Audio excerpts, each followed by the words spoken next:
Boa noite a todos que estão nos assistindo aqui hoje.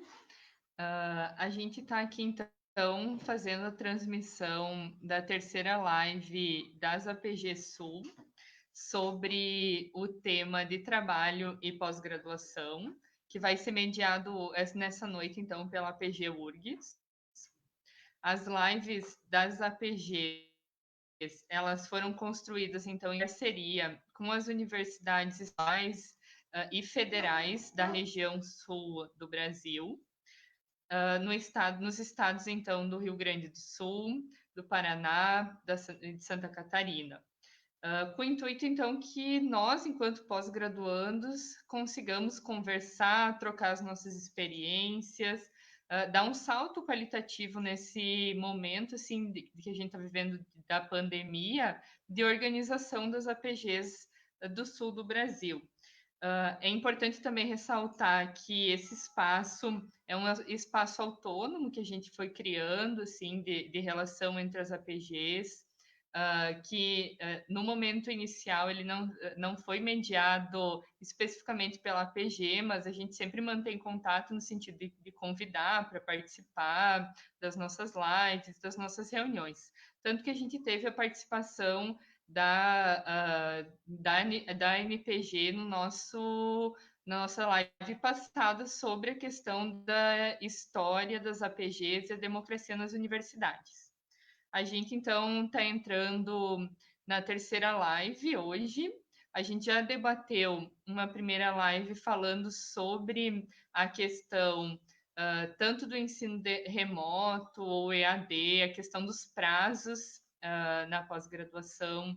A gente também, como eu já mencionei, debateu sobre essa questão da história das APGs, entendendo principalmente no sentido de como nós, enquanto APGs, nos organizamos, a nossa história e também a questão da democracia nas universidades. Amanhã a gente vai ter uma live também com a Maria Lúcia Fatorelli, para debater a questão da educação pública e o sistema da auditoria da dívida cidadã, principalmente linkando com questões da emenda constitucional 95, os cortes na educação.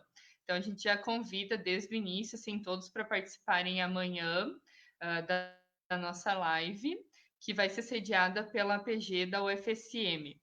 E também a gente vai ter uma quarta live que vai então debater a questão da residência e da saúde pública, que é outro tema bem importante que fecha então esse ciclo nesse momento de debates entre as APG Sul, mas que também sai com esse salto qualitativo de conversa, de intercâmbio de ideias e que a gente pretende aí que seja um momento inicial para a gente se fortalecer enquanto APG Sul. Então, hoje, eu queria agradecer a presença do Gabriel Pereira Bartz e do Iago Barcelos Rabelo, que os dois são estudantes de Letras e Libras da URGS e que estão fazendo aqui a nossa interpretação de Libras nessa live. Então, acho que, inicialmente, eu vou começar me apresentando e vou passar, então, para os nossos colegas e companheiros também se apresentarem e a gente dizer de onde a gente está falando aqui nessa live das APGs. Meu nome é Jaqueline Silinski, eu sou doutoranda em administração, sou coordenadora geral da PG URGS pelo Movimento Correnteza. Vou passar, então, aqui para o Antônio falar aí.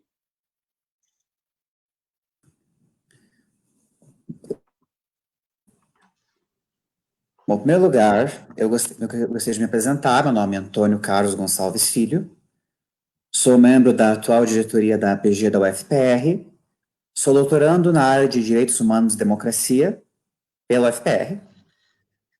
E veio aqui fazer... Eu vim aqui, na verdade, fazer a primeira fala inaugural para passar para os meus colegas.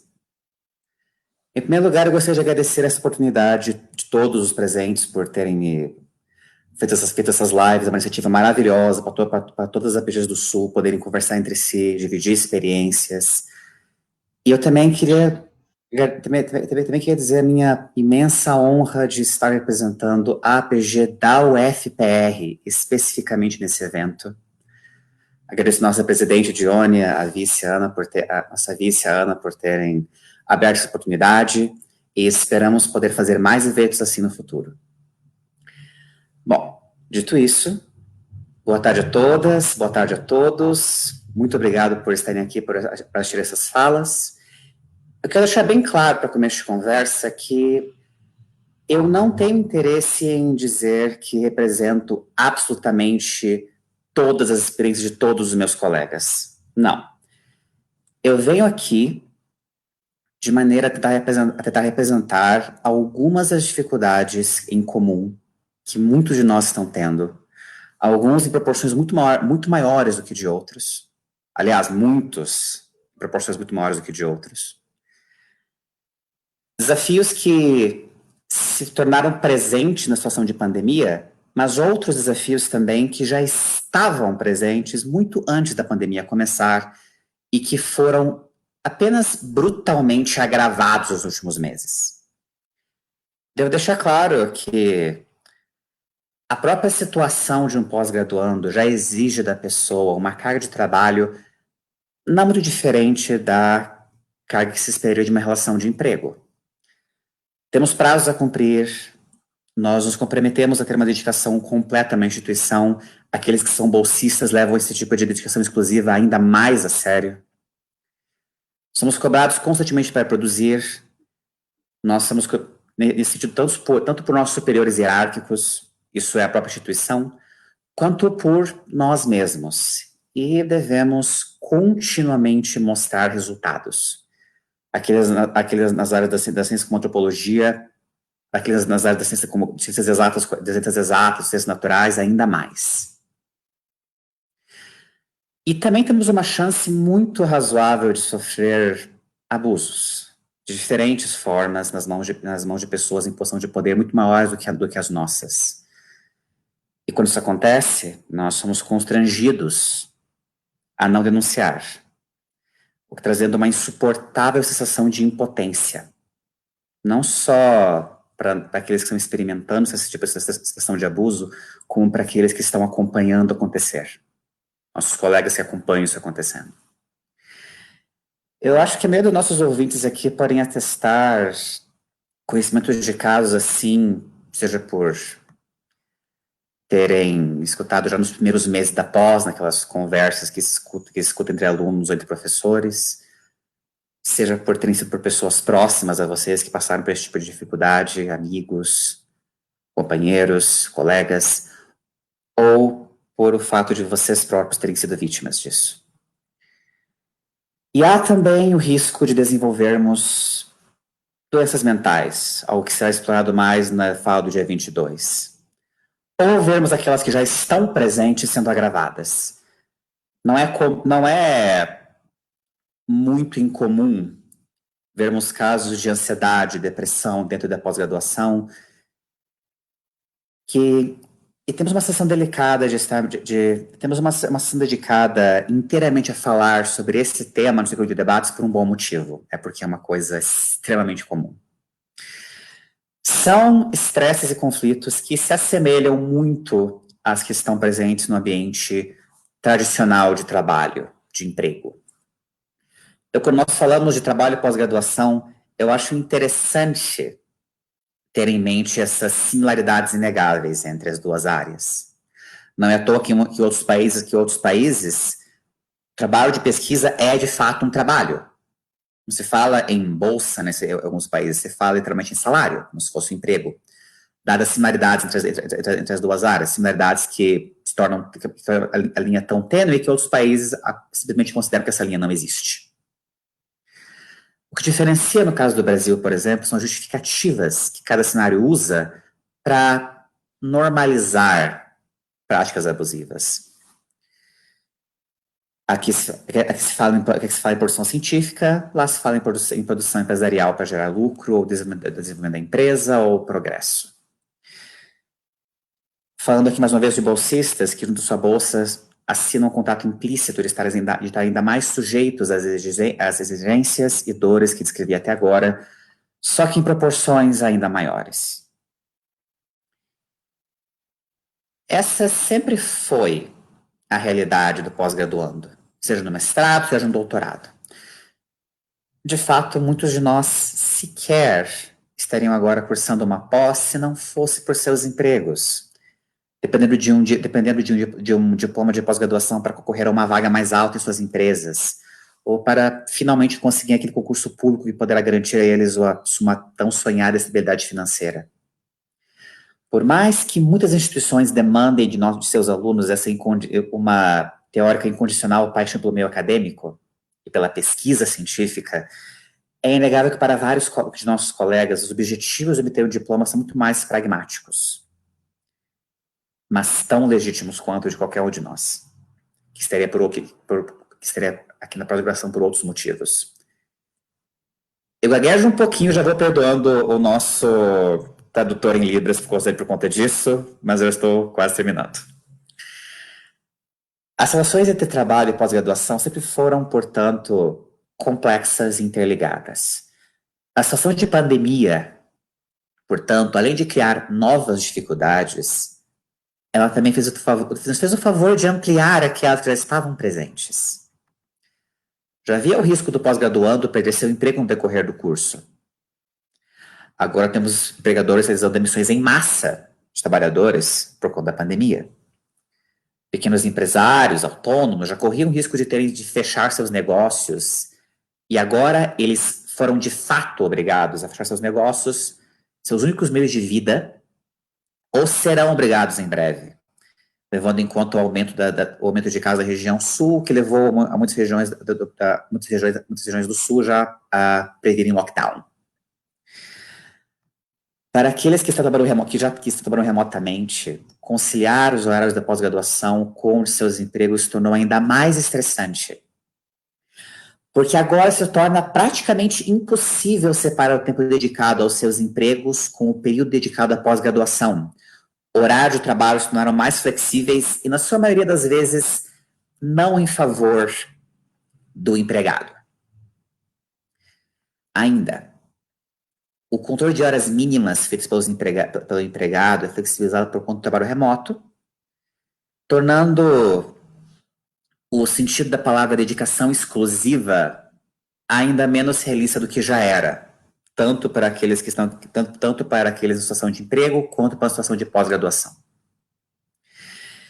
E eu nem estou contando aqui dificuldades imediatas, práticas, como, por exemplo, acesso à internet para aulas remotas para um pós-graduando, que se vê obrigado de correr risco de vida em fila de banco para coletar auxílio emergencial minúsculo por conta de ter perdido o emprego ou ter fechado seu negócio.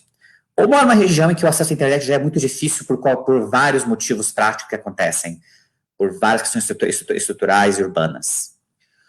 Ou então, o fato óbvio de que temos colegas que estão infectados com coronavírus, ou que têm pais, avós ou filhos afetados pela doença, tendo que tornar essa situação de saúde sua prioridade imediata. Dificuldades novas surgem, enquanto dificuldades antigas são pioradas. Essa está sendo a realidade não só do pós-graduando, mas de todos nós em tempos de pandemia. E é óbvio que esse é um cenário que não está afetando a todos igualmente. O pós-graduando que já está em uma situação de fragilidade social e financeira, e são muitos, agora elas e eles estão em condições muito piores por conta da pandemia. E levando a já mencionada questão de crescente necessidade de lockdown, a tendência é que as coisas não melhorem muito nos próximos meses. Diante desse contexto, é óbvia a necessidade de repensar as formas como as instituições de ensino têm feito seu trato com o pós-graduando. Novamente, isso já era uma situação necessária antes da pandemia. Só se tornou mais claro agora. Eu digo isso pensando sim no nosso bem-estar como pós-graduandos, afinal de contas, essa é a nossa função dentro da APG, pensar no bem-estar dos nossos colegas, pensar na porção científica dos nossos colegas, mas também prejudica muito, e isso é uma coisa que eu acho necessário sempre deixar muito claro, o próprio desenvolvimento da pesquisa científica que instituições de ensino tanto buscam em seus cursos de pós-graduação. Eu acho uma tolice pensar que a pluralidade de experiências de vida, seja por conta de cor, sexualidade ou situação financeira, não tem um efeito prático no que é pesquisado e no que se torna prioritário dentro do ambiente acadêmico. Essa é uma diversidade de pensamento que não é uma simples recomendação social, é essencial. Especialmente no sentido de retirar do ambiente universitário o domínio de grupos intelectuais que, não por coincidência, também fazem parte de elites econômicas e financeiras. Os mesmos indivíduos que, sim, possuem muito menos dificuldades em conciliação de trabalho com a pós-graduação nesse momento. Muito se fala hoje de um novo normal, que a pandemia nos obriga a pensar num novo sentido da palavra normal. Eu acho que a pandemia apenas escancarou, deixou claro muitos desequilíbrios e desigualdades sociais que eram normalizados há muito tempo. Eles só se tornaram mais difíceis de ignorar agora. Ou, para algumas pessoas, mais fáceis de se ignorar agora. Esse momento oportuniza, eu acredito, uma série de discussões e ações necessárias com relação ao que é demandado do pós-graduando e que podem e devem ir muito além da pandemia, que devem ser pensadas muito além da pandemia. Para isso, é necessário demandar das nossas instituições de ensino que sejam menos como empresas que contratam serviço para nós. É necessário que prossigam a reconhecer e atender nossas necessidades enquanto pesquisadores, na medida do possível, como pessoas, em diferentes situações de carência e necessidade. Instituições de ensino são construídas por seus alunos e por seus professores, da mesma forma como empresas são construídas por seus empregados. Idealmente, tanto universidades quanto empresas deveriam reconhecer essa importância e essencialidade nessa situação de pandemia. Idealmente, é claro. Eu acredito que nosso papel dentro da APG é garantir que esse reconhecimento aconteça dentro do meio acadêmico, fazendo nossa parte para que esse processo aconteça entre os pós-graduandos. Esse é o novo normal que eu acredito que devemos buscar alcançar. Não a situação de fato que vivemos hoje, mas um horizonte a qual podemos tentar caminhar. Citando minha orientadora agora, uma promessa que devemos tentar cumprir. É isso, muito obrigado.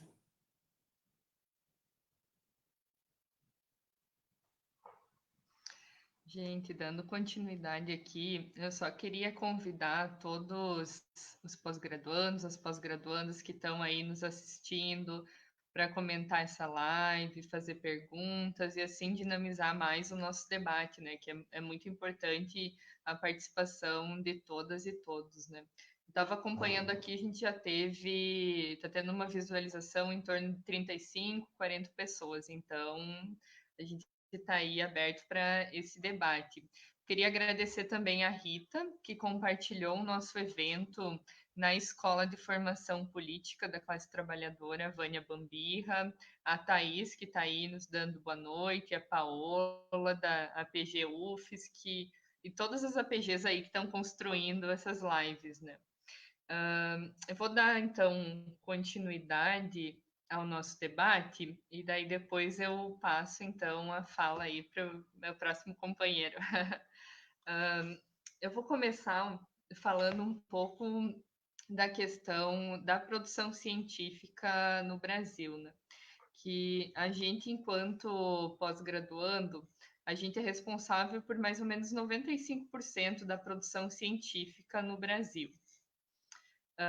pensando assim, nessa, principalmente nessa importância assim das universidades públicas, na produção científica, é importante entender assim o contexto que a gente está vivendo como um contexto de grandes ataques às universidades públicas, né? Principalmente com o governo Bolsonaro, que está aí cortando e contingenciando os investimentos na universidade pública brasileira. Por exemplo, né, o nosso colega, o Antônio, ele falou dessa questão da pandemia, né?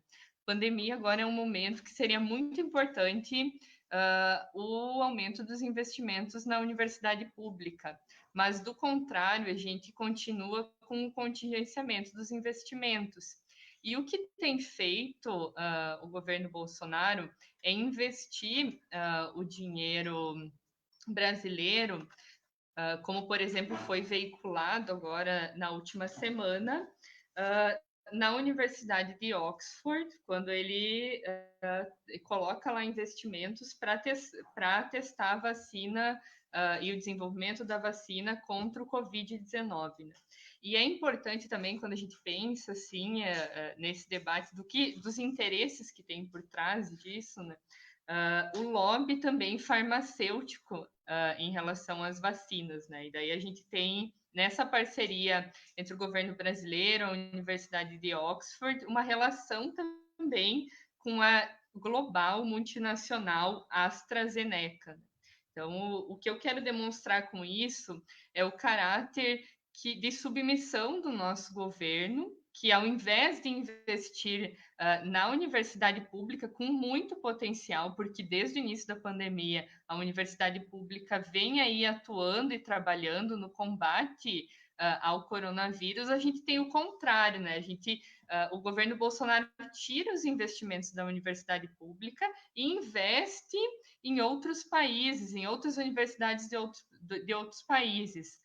O que, na minha visão, mostra muito essa visão periférica do conhecimento, assim, principalmente no sentido pensando na totalidade que a gente está inserido e da relação entre os países que, como o Brasil, são subdesenvolvidos e essa submissão com os países imperialistas, né? Então, nessa relação assim de submissão do governo Bolsonaro, considerando também que o Brasil ele é um país que importa muitas vezes importa tecnologia e exporta matéria-prima e não é matérias-primas. Não é à toa que a gente vê na mídia burguesa sempre aí as campanhas do agro é tech, o agro é pop, o agro é tudo, né?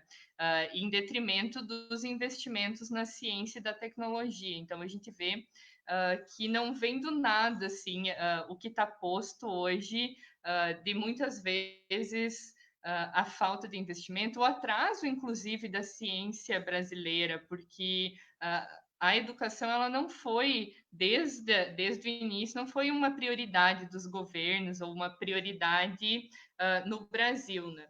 Haja visto também muito da fala do Demerval Saviani, que ele coloca as características históricas que mostram o porquê a educação ela não foi colocada como prioridade nacional no Brasil. Né? A gente também não pode deixar de mencionar aqui a grande luta dos movimentos sociais durante todo esse período em relação aos 10% do PIB na educação brasileira, que é uma luta histórica aí que a gente tem e que, mesmo com toda essa luta, até hoje a gente não teve os 10% do PIB voltado para a educação pública. Então, isso é um contexto geral, assim, de onde estamos falando, né? Porque também é importante pensar que, em relação mais especificamente ao trabalho na pós-graduação, que a gente não pode dissociar esse debate do trabalho à sociedade que a gente vive, que é uma sociedade capitalista com relações de exploração. Então, é desse contexto que eu parto para fazer as minhas análises em relação à questão do trabalho na pós-graduação. Eu vou começar falando um pouco em relação à questão da nossa jornada de trabalho, porque a gente cada vez mais tem visto aí um aumento, a elevação da nossa jornada de trabalho, principalmente isso pensando na escrita das nossas dissertações e das nossas teses, e nas altas jornadas de trabalho nos laboratórios e nos campos e também na nossa pesquisa em campo. E, em contrapartida, o que nos é colocado pelas agências de fomento, como a CAPES, é que cada vez mais a gente tem um tempo limitado e menor para realizar nossas pesquisas, né? Haja vista que a CAPES aí fala de uma média de 24 meses para a realização do mestrado e 48 meses para a realização do doutorado. Então, a gente vê aí a questão, muitas vezes, que o nosso trabalho se torna cada vez mais intensificado, porque a gente tem que produzir mais em menos tempo, né? E, além disso, a questão também da precarização, né? Do trabalho do pós-graduando, né? Porque uma coisa também é importante ressaltar, assim, que na condição de pós-graduando, o pesquisador ele não é visto formalmente como um trabalhador, e por isso ele não dispõe de direitos trabalhistas, porque, por exemplo, a gente não tem direito a férias, a gente não tem direito a 13º, a gente, por exemplo, também não tem as mulheres, as mães, né, não tem o auxílio maternidade, a questão também dos trabalhadores, dos pós-graduandos que estão em laboratórios, não têm acesso à questão da insalubridade, a questão também de que os pós-graduandos, muitos não contribuem com a Previdência Social, né? Então, a gente fica muito tempo dentro da universidade não contribuindo, e a gente só vai passar a contribuir depois dessa nossa formação acadêmica, né? Que é muito, a gente fica em termos pensando da graduação, mestrado e doutorado, em torno de 10 anos, né, nesse processo. Então, pensar nessa relação também, a questão da previdência social, né, de não ter um direito nesse sentido assegurado. Né? Também é importante ressaltar que a nossa bolsa, que é considerado nosso salário, né, a gente tem acesso às bolsas pelas agências de fomento, né, como CAPES e CNPq, também essas agências de órgãos estaduais, e que, por exemplo, desde 2013 a gente não tem reajuste nessas bolsas, né?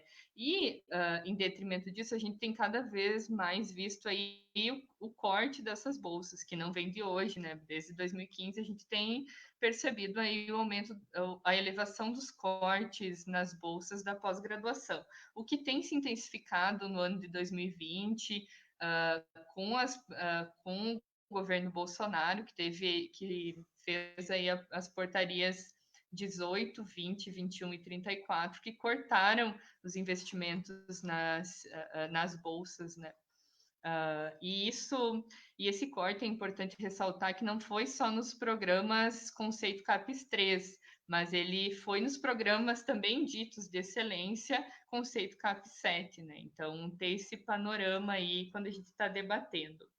Além disso, um outro elemento que eu acho que é importante pensar é que a partir de 2016 a gente teve o novo marco da ciência, tecnologia e inovação, né? Que de novo marco também não tem nada, mas a questão é que esse marco da ciência e tecnologia ele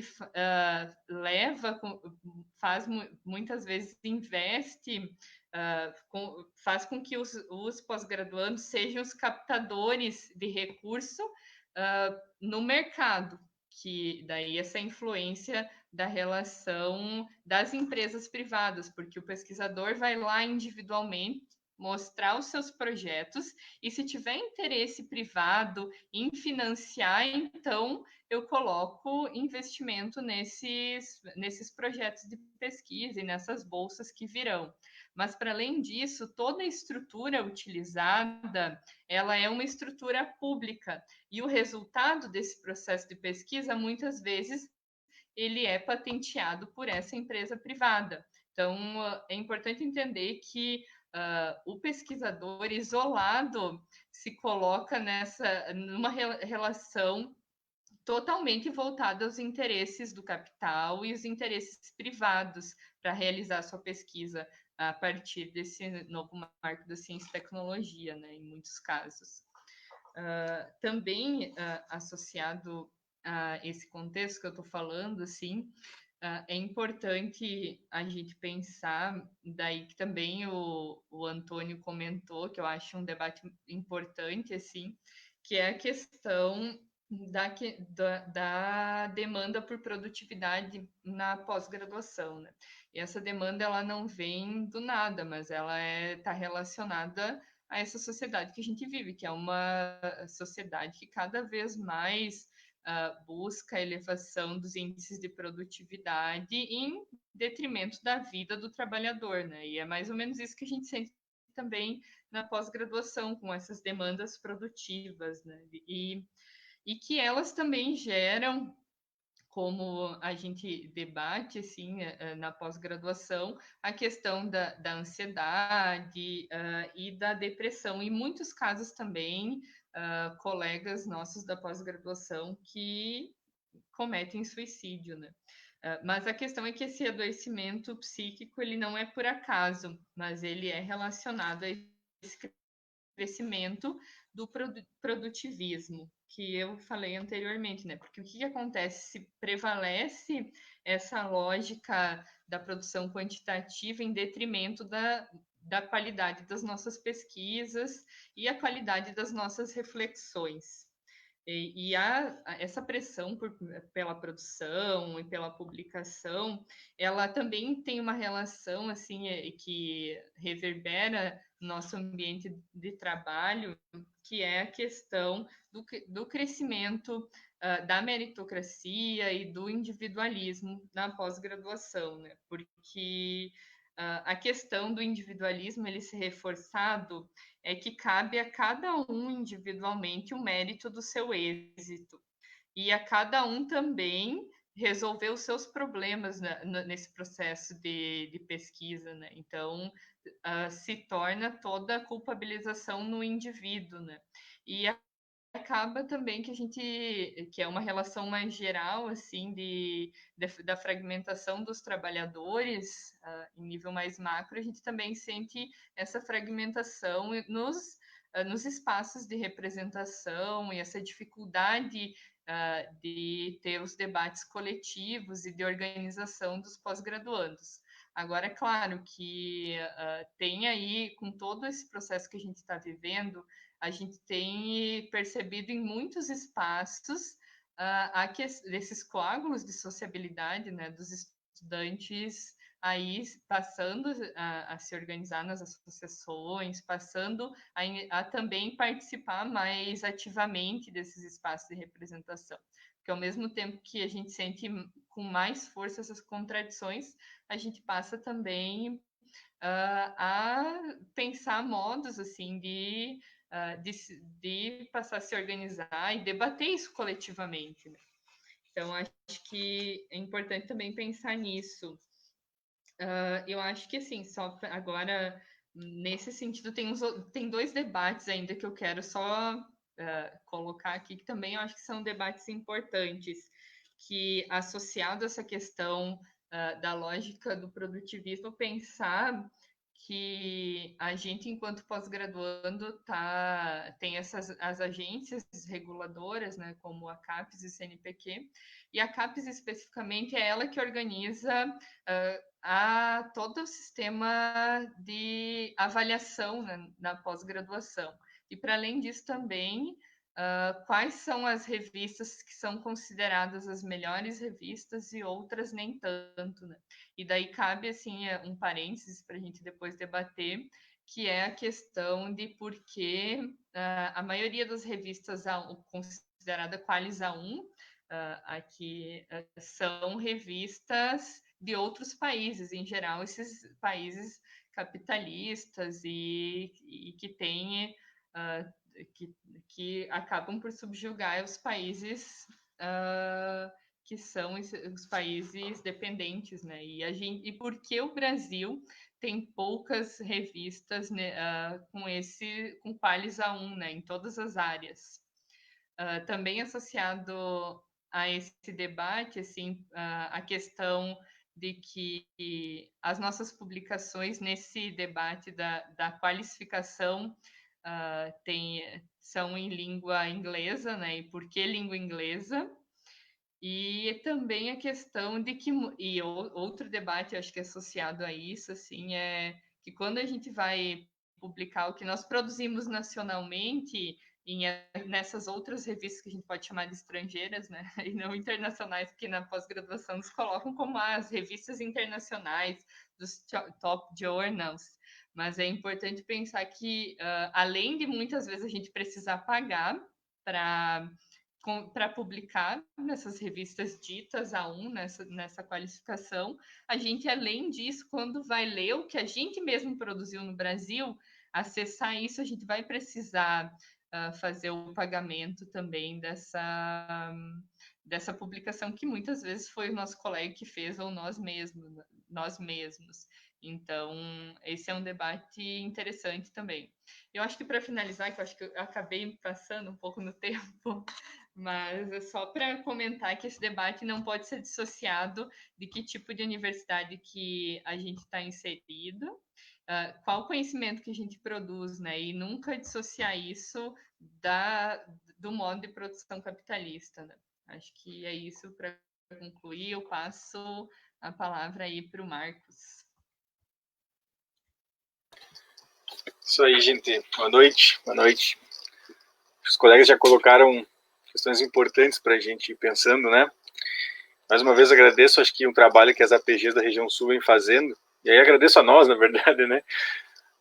Que vem conseguindo construir um espaço importante de conversa e de mobilização significativo, uma autonomia que vem tocando em pontos importantes nesse momento, e a tecnologia tem nos ajudado com essa proximidade em momentos que a gente acaba até ficando mais distante dado a quarentena, né? Mas eu tinha me organizado para falar algumas questões aqui, eu vou mudar um pouco porque hoje eu tive uma experiência reveladora. Na verdade não é acaso, né? Fazem parte de um processo. Eu fui hoje aqui em Santa Maria, uma grande rede de mercados aqui da cidade, assim. Na verdade é uma rede nacional, e pediu informação para um camarada com máscara no corredor do supermercado. No momento que esse camarada falou comigo, eu logo reconheci ele. Conheci ele de vista, não era um amigo meu, mas reconheci do tempo que eu comecei na universidade aqui, eu fazia técnico em agropecuária, né? E naquele período eu lembro de um sujeito que era doutorando em agronomia. E para minha surpresa, quem estava com o uniforme do supermercado, arrumando a prateleira, era um rapaz com alta formação, ou seja, com uma força de trabalho extremamente especializada. Nada contra alguém que trabalha no supermercado, longe disso. Mas a gente está falando de alguém, desse sujeito que eu conhecia, que passou por um processo de formação, recebeu bolsa possivelmente, publicou artigos em revistas, fez todo um trabalho de formação excepcional, é uma força de trabalho qualificada, como eu falei, doutor, ponta de lança do ponto de vista da formação para o trabalho, e está ali colocando materiais, ou seja, uma força de trabalho subutilizada. Nada contra quem trabalha em supermercado ou faz qualquer outro tipo de trabalho. Estamos falando de alguém que tem uma força subutilizada. Isso me chamou a atenção e é sobre o que a gente está falando aqui hoje, né, gente? E acho que um primeiro ponto importante, e a Jaque termina falando sobre isso, e eu pego o gancho que ela deixou. Um primeiro ponto importante é a gente começar a pensar da onde a gente está falando. Que universidade, ou melhor, que país é esse que pega um colega meu, e eu sou esse colega daqui a algum ano, assim, eu tenho que defender no que vem. Possivelmente ano que vem eu vou estar em algum lugar, eu não sei se trabalhando na minha área de formação ou tendo que vender minha força de trabalho para qualquer outra possibilidade que eu preciso pagar minhas contas, preciso viver. Né? Então, ele não é uma excepcionalidade. Mas que universidade é essa? E esse é um ponto importante para a gente passar a conversar sobre trabalho, pós-graduação. É primeiramente pensar o que é educação e o que é universidade. Eu falo educação porque todos nós aqui passamos por um processo formal de educação. Isso é muito importante, né? Desde que a gente entrou lá na pré-escola, começou a desenhar as primeiras letrinhas, foi alfabetizado, nós estamos aqui no doutorado, no final de um processo formal, de formação, então, dentro de uma sociedade específica, como a Jaque bem falou, é o capitalismo. Tem umas especificidades, e essas são importantes, eu vou falar logo depois.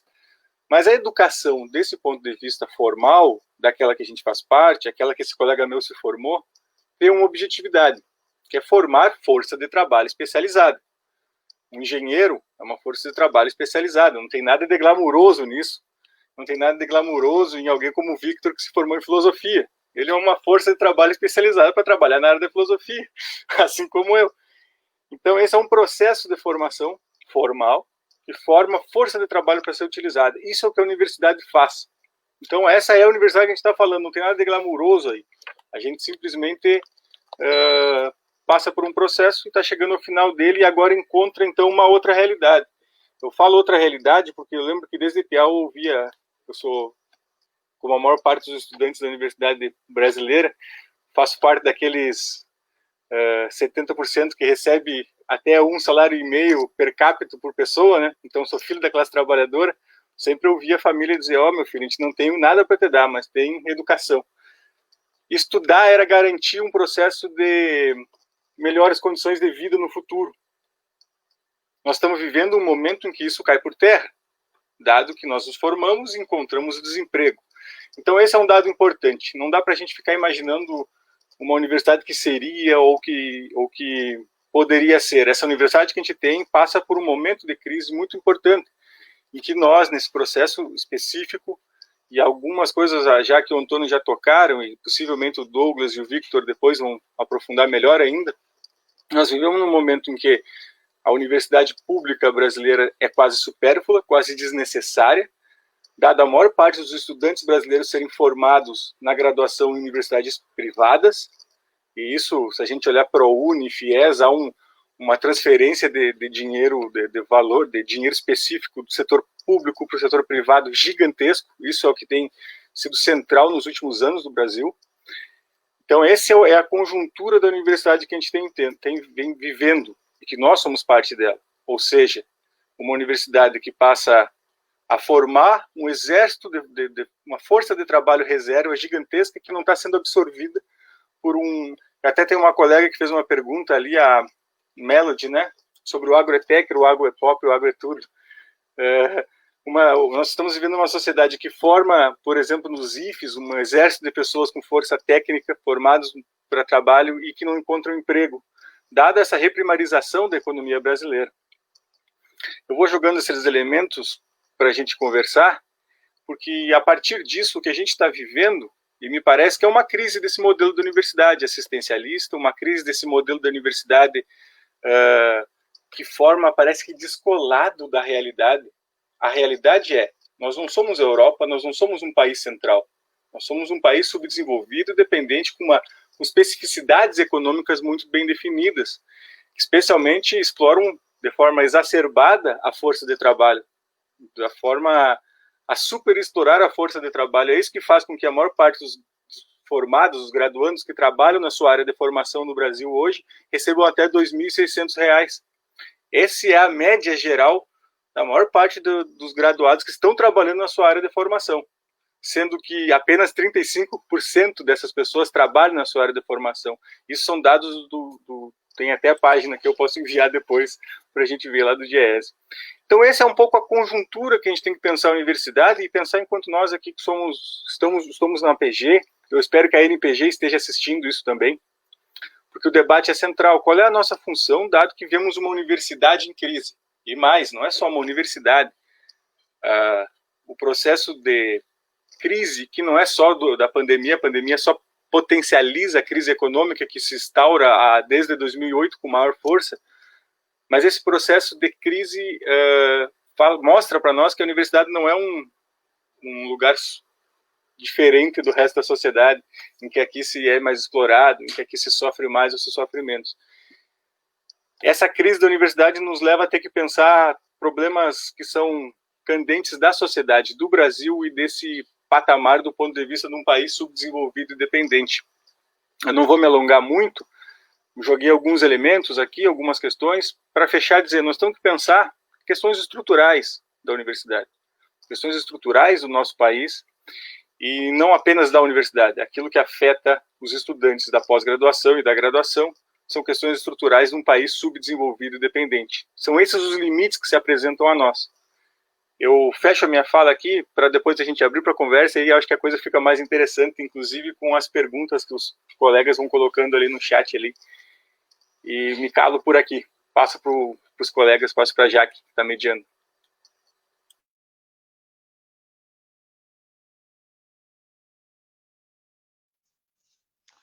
Agora, quem segue é o Douglas, da UEPG, a apresentação e a fala dele. E agradecer aí os comentários que já estão surgindo na nossa live, e depois vamos abrir para o debate.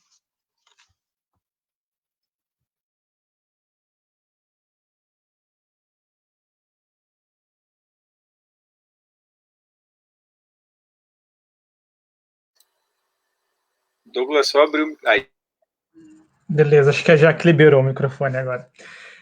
Boa noite a todas e todos. Bom, eu sou do Paraná, atualmente faço parte da Associação de Pós-Graduandos da Universidade Estadual de Ponta Grossa. E, bom, quando foi conversado, né, entre os colegas sobre as lives que iriam acontecer, eu me propus a participar dessa live. Eu entendo que é um assunto extremamente importante, acho que todos nós, pós-graduandos, temos envolvimento direto com isso, porque, querendo ou não, a gente está inserido, né, na condição de trabalhador, pesquisador, como eu penso, né, nas nossas instituições de ensino, e acho que isso atravessa, né, a nossa realidade com todas as dificuldades e, enfim, que a gente enfrenta dentro desse cenário. Então, além disso, é uma área, eu não pesquiso propriamente a questão do trabalho da pós-graduação, mas também tenho afinidade com o tema da pesquisa sobre o trabalho, e por isso uma satisfação estar aqui conversando sobre esse assunto com todos hoje. Eu organizei um pouco a minha fala em 3 pontos, que eu acho que já foram também debatidos pelos colegas, eu já me senti também bastante contemplado aí nas falas que me antecederam. Mas eu pensei inicialmente que a questão do trabalho da pós-graduação, a gente pode refletir, então, em cima das dificuldades que nós temos enquanto pós-graduandos em ser reconhecido no Brasil como trabalhador, porque a gente vive essa relação híbrida que muitas vezes nos reconhecem apenas como estudantes, como profissional em processo de formação, mas ainda que isso não apareça e esteja disfarçado, nós somos também classe trabalhadora, né? E isso precisa ficar muito evidente para que a gente também possa, né, pautar as nossas demandas para a sociedade. E, além disso, eu pontuei como um outro elemento importante a conjuntura que a gente vive, extremamente desfavorável, né, pelo menos para o projeto societário que muitos de nós defendemos, porque o atual governo representa um determinado projeto societário e a gente sabe que ele está bem dissociado, distante, né, das necessidades dos pós-graduandos e da classe trabalhadora como um todo. A gente, então, tem vários exemplos extremamente recentes aí de determinadas decisões governamentais, de ministro de educação, enfim, do desgoverno Bolsonaro, que explicam, né, por si só essa característica da conjuntura em que a gente acaba estando inserido nesse momento. Eu acho que um outro elemento importante, que também já foi trazido aí, acho que, se eu não me engano, pelo Antônio, pela Jaque, também pelo Márcio, que é a questão da lógica do produtivismo, né, acadêmico, que atravessa as nossas realidades, determina também as inúmeras dificuldades que a gente tem, mas está totalmente conectado, né, com o fato de sermos pesquisadores dentro de uma lógica de uma universidade que está inserida numa lógica de uma sociedade burguesa capitalista. Então, a gente não consegue pensar, né, isso sem pensar esse total, essa estrutura e superestrutura que existe para que a gente possa, de fato, se inserir nos nossos espaços e desenvolver nossas pesquisas. Acho que sobre a primeira temática, que é ser pesquisador e trabalhador ao mesmo tempo, a gente sabe que temos, né, uma condição invisibilizada dentro da sociedade. Eu entendo que, a partir de Marx, né, que é principalmente a leitura que eu mais tenho, que eu mais tenho afinidade, a gente desenvolve um determinado tipo de trabalho, né? E a gente, porque se pensarmos, né, as nossas realidades e os espaços em que a gente acaba estando inserido nesse contexto, a gente utiliza, né, a nossa força de trabalho, e isso é o próprio trabalho, como disse Marx no capítulo 5 do Capital, né?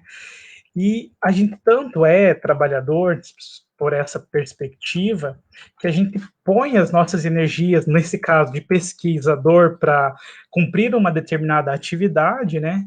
E visando um determinado fim, um determinado resultado. Então, embora nem todos tenham um resultado que seja uma coisificação em um objeto, todos acabam pondo uma energia, desempenhando uma função intelectual. Então isso tem uma importância, tem uma relevância, e por isso a gente se encontra na condição de trabalhador dentro dessa perspectiva. E eu acho que a materialização disso nos nossos espaços, como pesquisadores em laboratórios, pesquisa de campo, enfim, acaba refletindo toda a precarização que a gente vivencia dentro desse momento que a gente passa, né, dentro do processo de pesquisa. Eu pensei, né, que existem algumas categorias, e não sei se todos concordam, mas existe o pesquisador que é exclusivamente o pesquisador discente, que acessa ou não uma bolsa e que tem todas as dificuldades para se manter no processo de pós-graduação. Existe também o pesquisador que é o professor, que é docente, que é discente e docente ao mesmo tempo. Então, existe algumas categorias, né, dentro dessa identificação, né, de pesquisador aqui no Brasil. E essa última, né, o pesquisador discente, o mais precarizado, o que não tem direitos, o que não tem uma série de garantias, que eu acho que mais importa, né, se a gente pensar, inclusive, a condição, não só da pós-graduação stricto sensu, mas lato sensu, dos residentes, que são inseridos em espaços de trabalho extremamente precarizados, que muitas vezes, pensando em algumas questões práticas, né, alguns afastamentos para tratamentos médicos, enfim, não são possíveis ou acontecem mediante compensação de carga horária, coisas que, se pensarmos a realidade do trabalhador seletista, empregado, isso é absolutamente impossível de ser concretizado, mas para a gente isso é possível, a gente não pode adoecer, a gente não pode ter férias, a gente precisa realmente estar inserido nesse contexto, sempre precarizado e com dificuldades de acessar os mínimos direitos, né? Então, acho que isso é um ponto importante, e eu acho que isso pauta muito as nossas lutas e reivindicações que a gente tem enquanto classe, porque, de certa forma, esse tensionamento que se estabelece com o que já está posto, que a gente consegue determinados avanços, e eu pensando sobre isso, eu também lembro que há algumas lutas, algumas bandeiras que são levantadas para que a gente possa, de alguma forma, melhorar, né, as condições desses pesquisadores. Eu lembrei de uma legislação que acho que permite, né, a licença para a pesquisadora num processo de licença maternidade, que eu acho que é uma possibilidade que existe, mas a gente tem tantas outras necessidades que ainda não estão contempladas nesse contexto, né? E tentando avançar, porque o tempo é bastante curto também, a gente tem a questão também da Previdência, que tem uma luta, tem um projeto de lei agora que também se procura diminuir a contribuição, mais ou menos similar ao que acontece, né, com alguns segurados, que reduziria de 20% para 5%, e que não é uma realidade para todos os pesquisadores, porque são poucos os que fazem a contribuição, mas isso permitiria, né, alguma melhoria ou acesso a um determinado direito ou benefício se eventualmente necessitasse se afastar da pesquisa, né, enfim, se isso for viável. Então a gente tem um cenário aí, uma conjuntura absolutamente desfavorável, que eu estava também comentando acima, que é a questão do projeto societário que o atual governo defende, né, e como isso impacta, né, nas questões da educação e da condição dos pesquisadores no país. Ele já vinha com projeto de plano de governo atacando as universidades, e isso ficou mais claro e evidente à medida que chegaram ao governo e, enfim, vieram conduzindo, né, várias questões que levam ao desmonte da educação. Eu até retirei algumas coisas que eu lembro que na época eu estava pesquisando sobre o assunto, quando ele ainda estava disputando a eleição, que ele entendia, né, então, a necessidade de que as universidades desenvolvessem novos produtos, estabelecessem parcerias e pesquisas com iniciativa privada, que deveria estimular e ensinar o empreendedorismo dentro das universidades, em todas as esferas, uma forte defesa da educação à distância. Então, assim, isso demarca muito claramente, né, qual é a perspectiva, né, que o governo defende e que realmente não concilia e não é favorável para nós, né, e para, de modo geral, a classe trabalhadora. Então, isso é reflexo desse projeto societário que né, vislumbra o desmonte realmente do ensino público no país, né, e talvez tornar ainda mais uma mercadoria para que seja explorado dentro da lógica do mercado pela iniciativa privada. Então, há um projeto extremamente diferente do que é defendido pela classe trabalhadora, e acho que é contra esse projeto que essas mobilizações, essas organizações que vêm acontecendo, até acho que essa live representa um pouco isso, justamente para a gente repensar e pensar a nossa condição dentro desse contexto. Só para caminhar mais rápido aí, que eu também tenho mais um colega para falar aí, eu acho que também tem essa lógica do produtivismo acadêmico que leva a nossa condição de pesquisador e o resultado que a gente espera da nossa pesquisa, a forma como a gente pode desenvolver ela, a um processo também de adoecimento, né? Existe uma exigência muito grande, e isso é para orientador, é para docente, é para discente, não é uma particularidade do pesquisador discente, que dificulta extremamente a defesa desse projeto, desse tipo de universidade que a gente acredita. Porque isso não é à toa, né? Isso tem uma razão de ser, existe uma ligação, né, desses projetos que foram defendidos de maneira global, inseridos, né, impostos para as universidades e para os países dependentes ainda mais, e que, de certa forma, nos coloca nesse jogo, nesse cenário, e que a gente acaba, né, nesse processo também sendo diretamente afetado e atingido, e claro, pensar e entender esse processo é fundamental para que a gente também possa pautar coisas ou outras formas de enxergar a pesquisa, né? Como uma pesquisa de fato vinculada às reais necessidades humanas e não esse produtivismo, essa necessidade de simplesmente cumprir alguns critérios que são fixados pelas organizações de fomento e que são determinados por instâncias que excedem elas. Bom, tem bastante coisa para falar, mas eu acho que, de modo geral, eu queria só pontuar esses 3 elementos que eu acho importantes e agradeço aí a oportunidade de fala. Obrigado.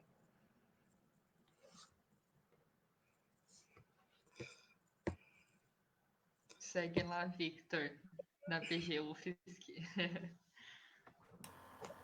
Opa, então, primeiro eu gostaria de agradecer aqui, né, a oportunidade de estar participando, tanto aos companheiros aqui que estão envolvidos, quanto aos demais que também estão nos bastidores, mas que têm participado conosco dessa iniciativa de articulação entre as APGs que partiu justamente da percepção, né, de todos nós, de uma necessidade maior de que as APGs estejam mais em diálogo, né, tanto entre si, entre as entidades, digamos assim, entre as gestões, quanto também e principalmente com toda a base de pós-graduandos, né? A gente sabe que no Brasil as APGs ainda, em muitos casos, estão num processo embrionário ou mesmo não existem, né? E essa live aqui é mais um entre tantos para a gente dar prosseguimento a esse trabalho que é muito importante. Como a Jaque já disse, meu nome é Victor, eu sou aqui da PG UFSC, sou mestrando no programa de pós-graduação em filosofia. E, bom, sem mais delongas, acho que vamos partir para o assunto, né? Os companheiros aí trouxeram bastantes questões que eu também ia tocar e vou tentar não me ver muito repetitivo, já que, por favor, me corta aí, né? Tu que está comandando a plataforma, se eu passar dos 10 minutos aí, que às vezes eu me perco um pouco no tempo, mas vamos lá. A primeira questão essencial que se coloca aqui para a gente, eu acho, né? É se o pós-graduando, afinal de contas, é um trabalhador ou não, né? A gente está partindo aqui bastante para um consenso disso, mas percebam que o nosso cenário aqui é favorável, né? Normalmente as pessoas olham para o pós-graduando e falam que o pós-graduando é um estudante, ou que é um pesquisador, assim, não tem muito essa noção de que ele constitui uma parte dos trabalhadores, né? E acho que nesse ponto existem duas questões, pelo menos, para a gente entender, né? Primeira, que já foi muito bem tocada aqui pelo Douglas, pelo menos, e talvez por mais alguns, é a questão de que, bom, nós fazemos parte da classe trabalhadora, né? Na nossa imensa maioria, né? Nós somos parte dos famigerados 99,9% aí que não detém grandes meios de produção, né? Que não tem grande acumulação de capital, que não vão se beneficiar de modo algum com a crise, como querem dizer alguns aí que defendem um novo normal ideológico que sempre aparece depois de cada crise, né? Sempre aparece depois de cada crise via algum economista norte-americano, né, estadunidense, a ideia de um novo normal com uma ideia de oportunidade. A gente sabe muito bem que para quem é esse tipo de oportunidade, né? É uma oportunidade de reconfiguração das frações do capital que estão se vendo em guerra, de certo modo, nos períodos pré-crise, né? Mas, bem, a outra questão é, mais propriamente, se o pós-graduando é um trabalhador no sentido mais prático, né? Se ele exerce, de fato, um trabalho, um ofício específico, né?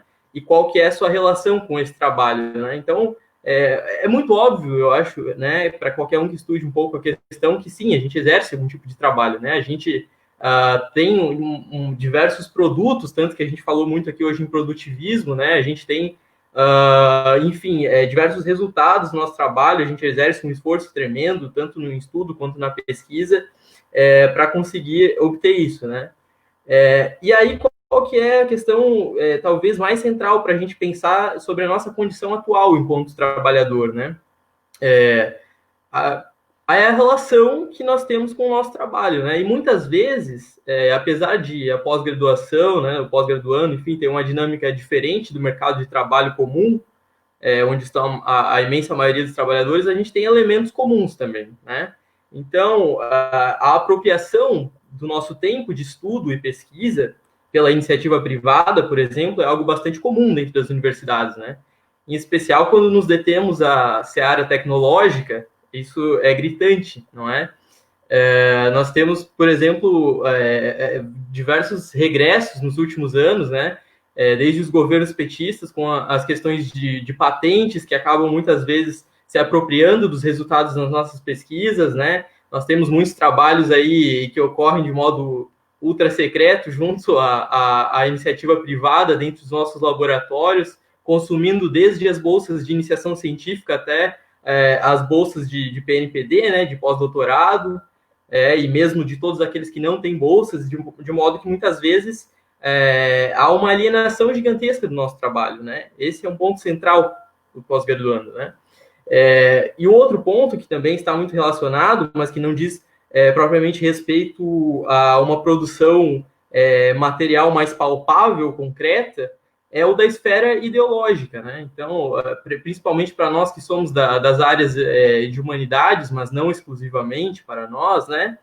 A apropriação ideológica do nosso tempo de trabalho é também gigantesca, porque muitas vezes somos confinados, né? Somos obrigados, de algum modo, a reduzir nossa produção intelectual voltada para a reafirmação da ordem capitalista, né?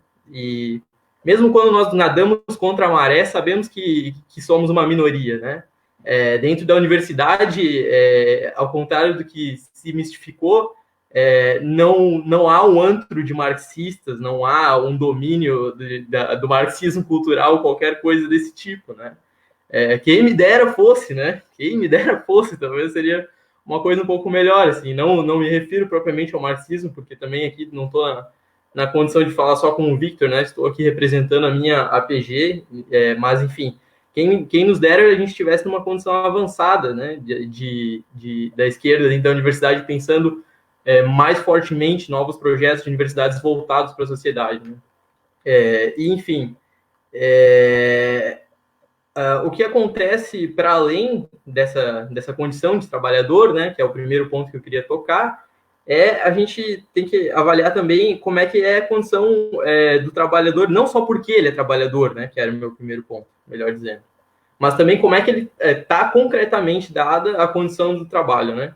E aí os colegas já falaram bastante também, vou tentar não me repetir novamente, mas em primeiro lugar, a gente não é um trabalhador formal, reconhecido deste modo, que faz com que percamos inúmeros direitos trabalhistas, né, que não tenhamos, no geral, contribuição previdenciária, né, temos a questão das bolsas que não tem reajuste há muito tempo e que já na origem tinham um valor muito baixo, portanto não dava conta das nossas necessidades básicas, né, nem para quem não tem família constituída que dependa de si, né, muito menos para quem tem essa família que está sofrendo tanto mais agora na crise. Enfim, temos também a questão do produtivismo, né, que, como a Jaque colocou ali, amplia enormemente nossas jornadas de trabalho, né? Temos a questão decorrente do nosso poder de compra diminuído e uma série de outras questões que são peculiares, né, à condição de trabalho do pós-graduando, mas que se interrelacionam com o mercado de trabalho em geral, né? Muitas vezes, a pessoa que se candidata à pós-graduação para conseguir uma bolsa visando isso, o faz justamente não pensando em uma carreira acadêmica promissora ou algo desse tipo, que tem se extinguido cada vez mais dentro do cenário brasileiro, né? Há quanto tempo não há concurso para tantas áreas, por exemplo, né? Mas, enfim, o faz muitas vezes para fugir do desemprego, né? Essa é uma questão muito importante, né? E com as condições agora cada vez pioradas, tanto em termos de cortes de bolsas, né, que ocorreram com muita força em 2015 para cá, em especial no início desse ano, a gente sentiu na pele, né? E com o desemprego generalizado da sociedade, aumenta também muito, no próprio caso do pós-graduando, a concorrência, aumenta muito a saturação do mercado de trabalho e assim por diante. Então, o acirramento da crise econômica e política gera também uma deterioração enorme das condições de vida do pós-graduando, né? Ele não é, de modo algum, alguém que está isolado do restante da sociedade neste âmbito. Acho que, nesse sentido, assim, o que nós temos que pensar, então, né, qual é o papel do pós-graduando da universidade, né, e da pós-graduação em geral, e por que é que ela vem sendo tratada desse modo e quais são as nossas perspectivas, né, de mudança disso, né. Nesse sentido, acho que há um recado geral que nós temos que ter em mente, assim, né, um recado em forma de pergunta, né. Qual é o nosso projeto para pós-graduação, né? A gente precisa avançar nos nossos debates, nos nossos estudos sobre as grandes questões da pós, né? Sobre o direcionamento das nossas pesquisas, sobre o direcionamento da nossa produção acadêmica, né? Sobre o papel da pesquisa em diversos setores da sociedade brasileira e mesmo no âmbito internacional, né?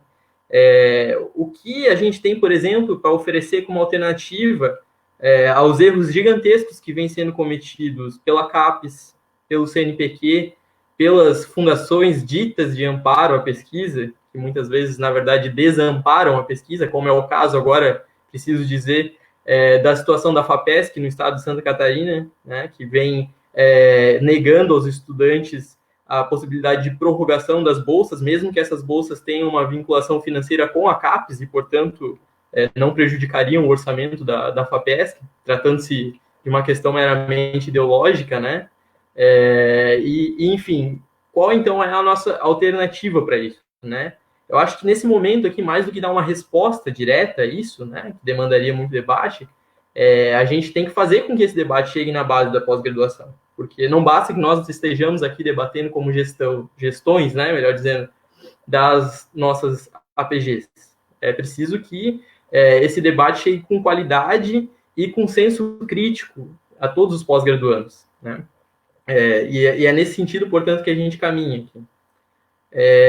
E aí, tentando fazer uma análise de como isso tem se desdobrado nos últimos tempos e como pode prosseguir daqui para frente, né? Uma coisa notável aconteceu nos últimos anos, e não à toa, né? Justamente nesse momento em que as condições de trabalho, de pesquisa, estudo dentro do trabalho, né? E de vida, no geral, da sociedade brasileira se deterioram, aumenta também na pós-graduação o ritmo das lutas, não é?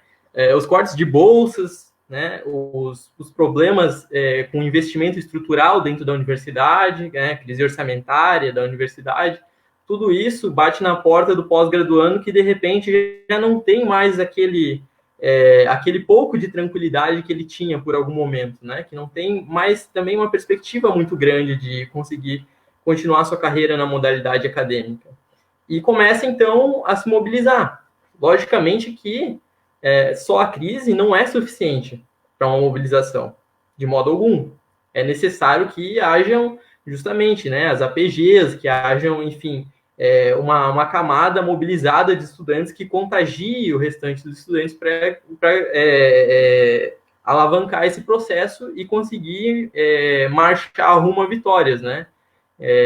Então, acho que isso ficou nítido no último ano, quando, a partir do projeto Futurice, né, e dos cortes de bolsas, etc. e tal, alguns lugares conseguiram se mobilizar muito mais que outros, né?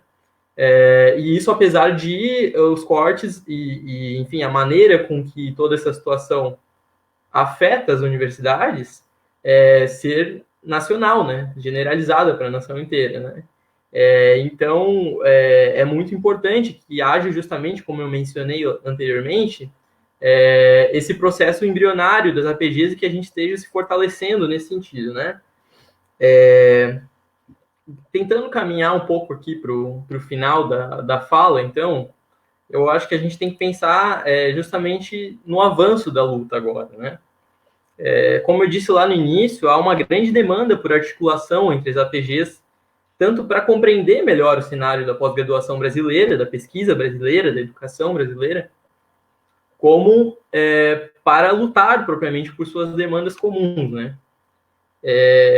E, bom, nesse sentido, é sempre importante para mim saudar essa iniciativa aqui entre as APGs do Sul, mas um pouco mais além, nós temos também que cobrar a nossa Associação Nacional de Pós-Graduandos, né?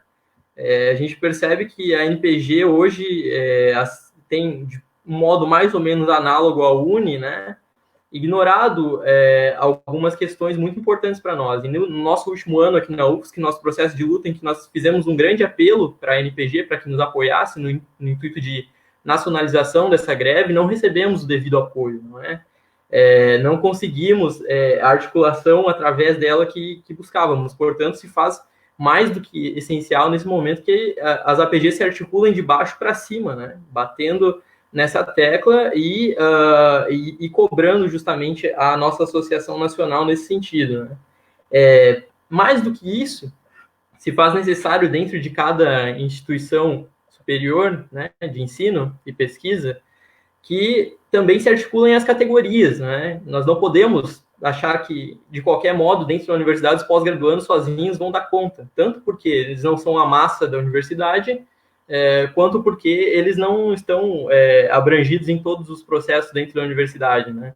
Então, é necessário que nós estejamos aliados aos trabalhadores de dentro da universidade, aos técnicos administrativos, né? Aos docentes, principalmente naquelas frações mais avançadas dos docentes que nós encontramos em alguns locais, né?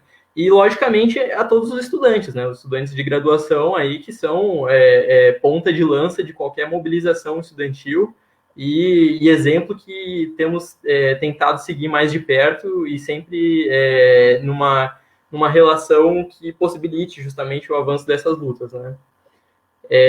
Semana passada, a conversa aqui foi sobre democracia universitária, não é? E aí isso ilustra muito esse caso, né?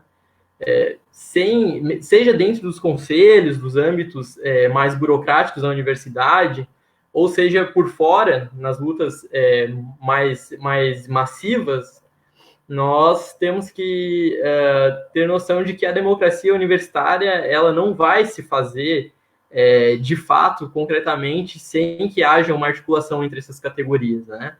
Ela só vai avançar nesse sentido, porque a gente é uma minoria que ainda está muito longe lá do projeto de representação paritária nesses conselhos, né? Sem contar todas as limitações formais, jurídicas que eles nos impõem, né? Então, às vezes é preciso retomar Córdoba um pouco, né? E lembrar do nosso passado para que a gente consiga pensar sobre o nosso futuro, né?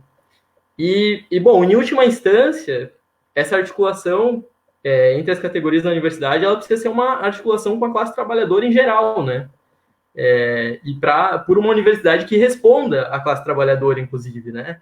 Não só para que a gente use a classe trabalhadora como uma muleta, né, para nossas reivindicações e consiga continuar como um núcleo isolado na universidade que tenha algum grau de autonomia e consiga continuar tocando suas pesquisas. Não, é necessário que pensemos o nosso projeto de universidade justamente muito atrelado às demandas gerais da classe trabalhadora, né? Agora, com a pandemia, tem se demonstrado que as áreas de saúde, por exemplo, têm um potencial gigantesco, né, de chegar aí às demandas nacionais de saúde, inclusive internacionais também, e dar boas respostas a elas, né? Mas é preciso pensar também em todas as áreas, em todos os demais momentos, né? Para quem a gente está formando, né, etc. E tal. Quando a gente olha para a própria saúde, por exemplo, em outros países, a gente vê que existem casos notáveis onde a saúde vem se voltando muito mais para as questões sociais públicas, e a gente está aí tendo que importar médico de Cuba porque não dá conta de chegar nos rincões aí do Brasil. Isso para citar só um exemplo, né? Então, um recado final, para também não me estender muito e a gente poder partir para o debate aí, é que você que está nos acompanhando aí, caro telespectador, deixe de ser só um espectador, né? Talvez já esteja engajado nas lutas, está aqui nos acompanhando e tudo mais, né? Mas que, enfim, não seja só um espectador, que esteja, de fato, buscando saber como é que está o estado de organização da sua categoria, né? Em especial, você pós-graduando, procurar a associação de pós-graduandos da sua universidade, né?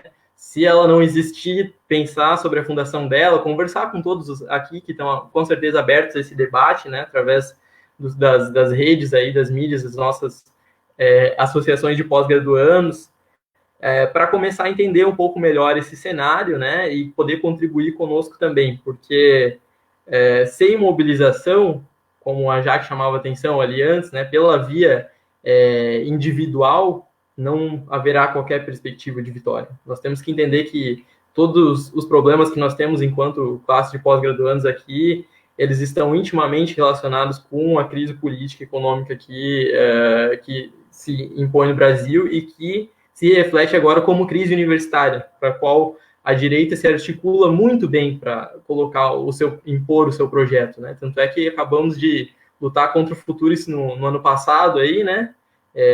Quase todos os conselhos universitários por pressão estudantil se posicionaram contra, mas ele continua tramitando, né?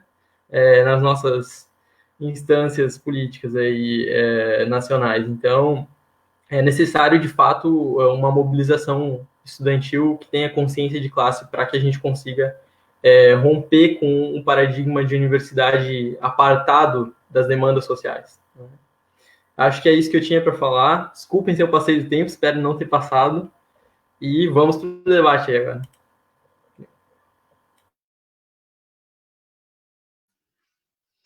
Vou dar seguimento aqui, lendo as perguntas que tem, daí a gente abre o debate. Teve alguns comentários também aí dos nossos colegas sobre a live. Marcos? Eu posso só fazer um comentário rapidinho, assim, né? Por vezes a gente pode pode olhar o cenário e dizer está tudo horrível, mas a gente está falando de um processo em que vai expondo os limites daquilo que parecia natural e tranquilo há um tempo atrás, e que nunca foi natural nem tranquilo.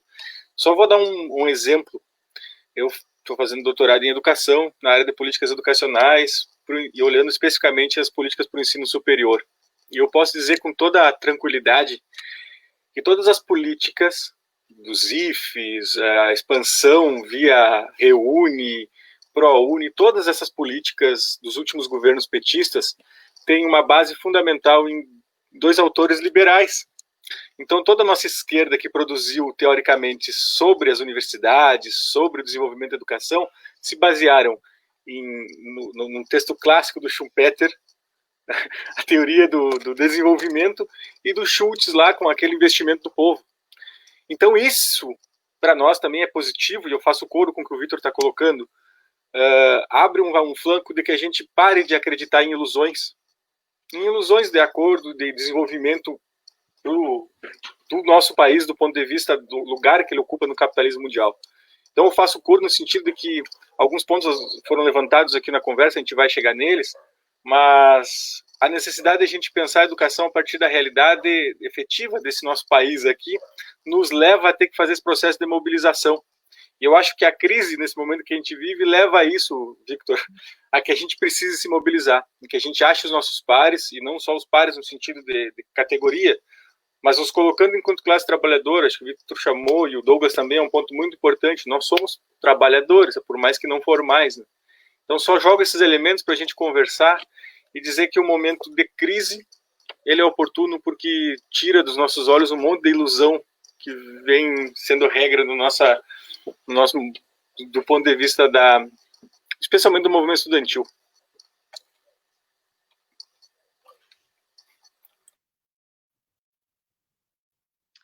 Vou seguir aqui, então, eu queria ler todos os comentários, né? Mas a gente já está em 1h20 da nossa live, mas tem uma questão aqui que eu achei bem interessante, da Ana Sofia Sovernigo, se eu não falei errado, né? Mas eu vou colocar aqui para gente. Tendo em vista esse cenário exposto, onde o estudante se forma e é jogado ou no subemprego ou no exército de reserva, se mostra evidente a necessidade dos pesquisadores pensarem de fato os grandes problemas da nação. Dito isso, como quebrar a lógica dos programas de pós-graduação que aceitam apenas pesquisas dentro da lógica academicista? Essa é a questão aí da Ana. Teve uma outra questão que eu acho que também é importante a gente falar, até para debater assim, a questão de onde se situa o Brasil, né? Acho que em várias falas já foram colocadas isso, assim, no contexto de onde se situa o Brasil no contexto mundial, mas eu vou colocar aqui também para a gente debater um pouco isso, que é da Melody Martins. Ela colocou que não entendia a relação da campanha Agro é Pop com os investimentos para a educação. Querem dizer que verbas são priorizadas para a agroindústria em relação à educação? Essa é outra questão aí que foi colocada pela Melody. Se vocês quiserem que eu leia algum comentário em específico, eu posso colocar também, fazer leitura. Tem uma questão aqui que é interessante também, que a Maria Eduarda coloca, né, sobre a questão do atraso de 2 meses no pagamento de Bolsa Salário para os pós-graduandos residentes em saúde, né? Daí eu queria lembrar, já fazendo coro, a nossa live do dia 20/7, que a gente vai debater justamente essa questão dos residentes e a saúde agora no momento Brasil, né, e a questão da pandemia. Então, acho que a gente já convida todos para participar e que é exatamente assim, essa problemática que a Maria Eduarda colocou, né? Desse atraso nas bolsas salário dessas pessoas que estão na frente no combate do coronavírus, né? Principalmente pensando que o governo tem se eximido nesse momento, assim, do combate efetivo ao coronavírus, e quem realmente está na frente são os trabalhadores da saúde, né? Então, é um debate muito importante para o momento que a gente está vivendo aí. E deixo aí aberto, se vocês querem, para agora comentários sobre essas questões. Só tem um comentário último da Paola. Ela vai na mesma linha do da Ana, né? Acho que só vi agora ali. Deixa eu ver. É o último comentário. Acho que é o último dela. Esse com a saturação da mão de obra qualificada no mercado de trabalho e o cenário de crise do sistema financeiro, é esse comentário, certo? Isso, só que aqui ele está cortado. No final ela faz uma pergunta. Ah, tá. Eu vou abrir aqui, então, porque eu não estava enxergando a pergunta. Vamos ver se pega toda ela aqui. Ele está cortando mas vamos lá. Com a saturação de mão de obra qualificada no mercado de trabalho e o cenário de crise do sistema financeiro, crise que não se originou na pandemia, mas foi acelerada por ela. O que o pós-graduando encontra fora da universidade a partir da defesa da dissertação, tese, é o desemprego desolador. A universidade, portanto, já não cumpre a função de ascensão social, entre aspas, como muitos gostavam de dizer que cumpria. Isso é consequência da sua própria função num país subdesenvolvido como o nosso. Fechando aqui. Aí no final, porque não sei no Face apareceu, ela diz assim, ó, nesse cenário e considerando a dificuldade de mobilização estudantil na pós-graduação, aí vem a pergunta dela, como as APGs podem localmente estar conscientizando a categoria para estabelecer uma vanguarda estudantil realmente consequente?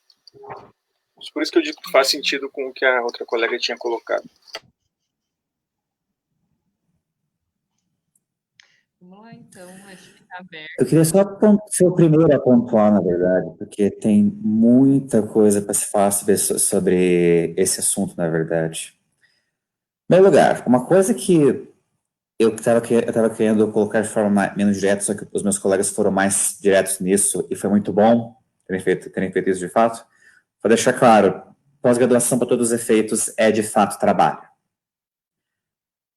E existe uma certa resistência, eu acredito, entre muitos pós-graduandos em reconhecer essa posição dentro da pós-graduação. Eu acho que isso é um trabalho contínuo, na verdade.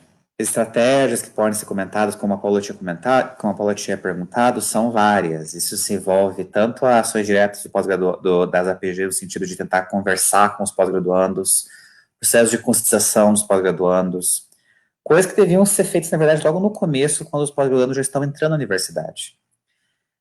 Ter locais específicos onde o pós-graduando possa ir conversar com a APG, caso tenha qualquer dúvida a esse respeito. Por exemplo, se é uma boa iniciativa, pequena, mas muito vantajosa, tem um espaço físico onde a pessoa possa falar também.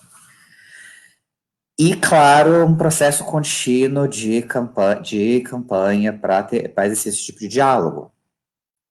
Porque o diálogo não vai ser feito só para conscientizar o aluno da posição dele como pós-graduando, como enquanto pessoa que está de fato exercendo um trabalho, mas também no sentido que todo pós-graduando tem necessidade de se mobilizar no sentido de garantir os melhores interesses de quem está exercendo esse trabalho.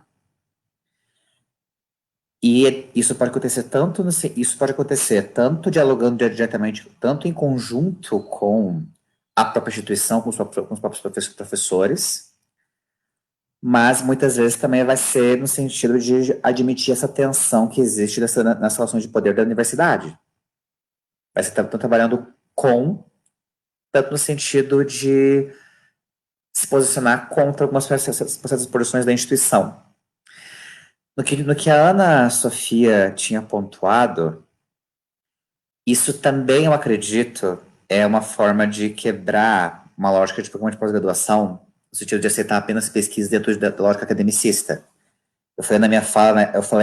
Perfeito. Eu falei anteriormente que tem essa necessidade de ter uma pluralidade, de pleitear por uma pluralidade cada vez maior de acadêmicos dentro da universidade, em questão de classe econômica, questão de sexualidade, de raça, em grande parte porque isso força a instituição de baixo para cima, eu acredito, a reconhecer necessidades e carências que se tornam mais claras quando existe um público mais diversificado dentro do ambiente acadêmico. E, novamente, isso acontece, entre outras coisas, por meio de grupos organizados de debate, de resistência e de pleito. Isso tanto nas APGs locais, quanto em grupos organizados de APGs, como a APG Sul, até em nível nacional. Essas são algumas considerações que eu tive pensando nesse assunto. Gostaria muito de escutar o que os colegas têm a dizer sobre isso. Muito obrigado.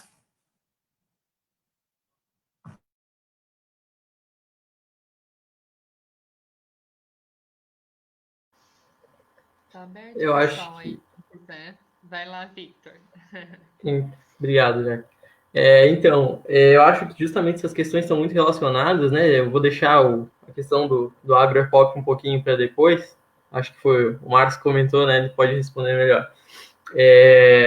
Como bom técnico agrícola, né? Mas, enfim, sobre a questão de como organizar, né? Essa é a grande questão, assim, né? Que está colocada nessas perguntas para mim, como organizar, dado o cenário atual, que é um cenário onde, de fato, como eu mencionei antes, existe uma desorganização das APGs, não é? E, bom, é uma questão que ela tem dois elementos que se relacionam muito fortemente, do meu ponto de vista, né? Quais são? O elemento propriamente da iniciativa de organização, que algumas pessoas podem vir a ter mais condições para fazer em um dado momento, e assim vão surgindo, né, as gestões de APG, os debates sobre APGs embrionárias, etc. e tal, que são iniciativas muito importantes, que precisam ser fortalecidas, né, sempre no sentido de buscar chegar à realidade do pós-graduando, né, nas suas especificidades, mas também nas suas generalidades, nas características que compartilha com o restante da classe trabalhadora e dos membros da universidade, mais em específico, né?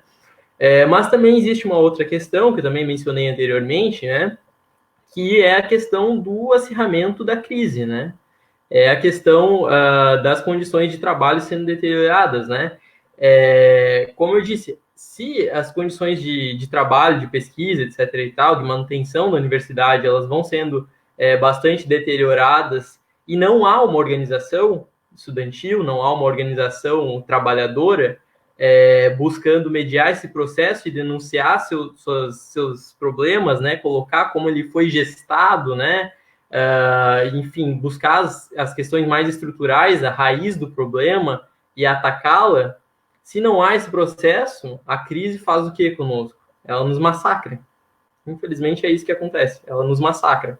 Ela piora a nossa situação e nós ficamos sem reação, muitas vezes olhando mais para o nosso colega da pós-graduação como um concorrente a uma bolsa, né, como um concorrente para publicar em tal qual revista e fazer um concurso público, do que propriamente como alguém que compartilha conosco as características gerais de um pós-graduando e, enfim, busca lutar contra os mesmos problemas, né?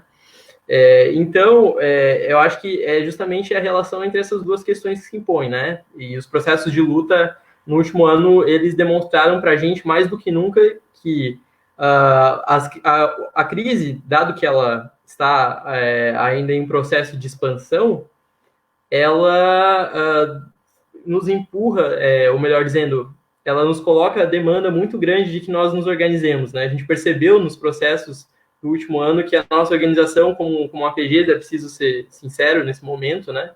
Ela ainda está muito fraca, muito devagar, etc. e tal, né? O movimento estudantil ainda precisa avançar muito, o movimento dos trabalhadores também, por uma questão histórica, né? De que se viu muito numa letargia, né? Muito mesmo sem confiança política naqueles que foram os elementos que deram as direções, né, desde o rompimento com a ditadura, em especial, e que tiveram condições de melhorar essa universidade durante a bonança financeira dos governos petistas e que, infelizmente, não conseguiram avançar quanto...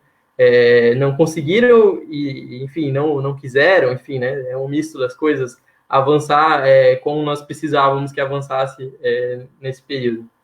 Mas, enfim, vou passar a palavra para os companheiros aí, mas acho que não tem receita de bolo. O negócio é esse.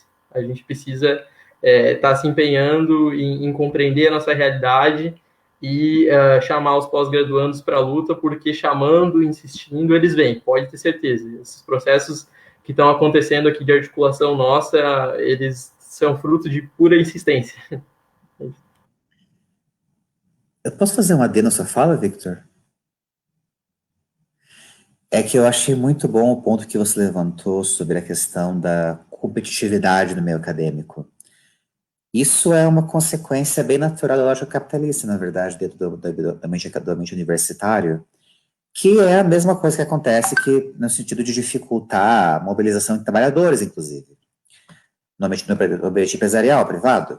Porque você começa a ver o seu colega que está na mesma situação que você em termos hierárquicos dentro daquela universidade, daquela instituição empresarial, como um rival, como um adversário, algo em que você tem que superar ou derrubar, e não como um colega de conciliatório. Tem um motivo pelo qual uma boa parte da lógica neoconservadora ela demanda essa hipercompetitividade, mas também esse pessimismo ideológico sobre capacidade de seres humanos de interagir em grupo.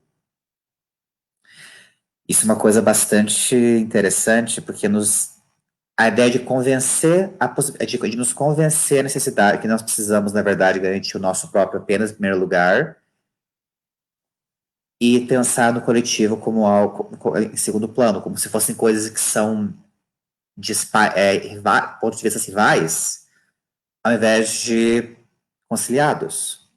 Meu interesse individual melhor se garante se eu entender minha posição de classe e atuar dentro desse coletivo. É um processo ideológico que é uma disputa de narrativas, basicamente, que a gente tem que reconhecer que existe e atuar dentro. Idealmente, inclusive, eu arrisco argumentar que devia ter um diálogo muito forte entre grupos estudantis e grupos de trabalhadores. Porque, novamente, muitos grupos sindicais, por exemplo, porque muitos de nós, porque a maioria de esmagadores pós-graduados são também trabalhadores. Então, eles vivem nessas duas realidades que são, para muitas pessoas, a mesma. Eu acho que mobilização é necessário e que é essencial e que tem que acontecer exatamente reforçando essa narrativa de auxílio coletivo, de participação coletiva, de que somos um grupo dentro de um conflito ideológico que está acontecendo. Eu acho que esse reconhecimento é um aspecto essencial do que você está falando e que a tentativa de colocar essa lógica competitiva dentro do ambiente universitário tem exatamente o objetivo de desestabilizar esse tipo de relação. Intencionalmente ou não, isso acontece. Por isso que a ideologia é complicado. Ela se reproduz sem você precisar intencionalmente fazer com que ela se reproduza. Última coisa que eu já falei demais. Eu esqueci. Então, desculpem, talvez eu volte depois. Com licença.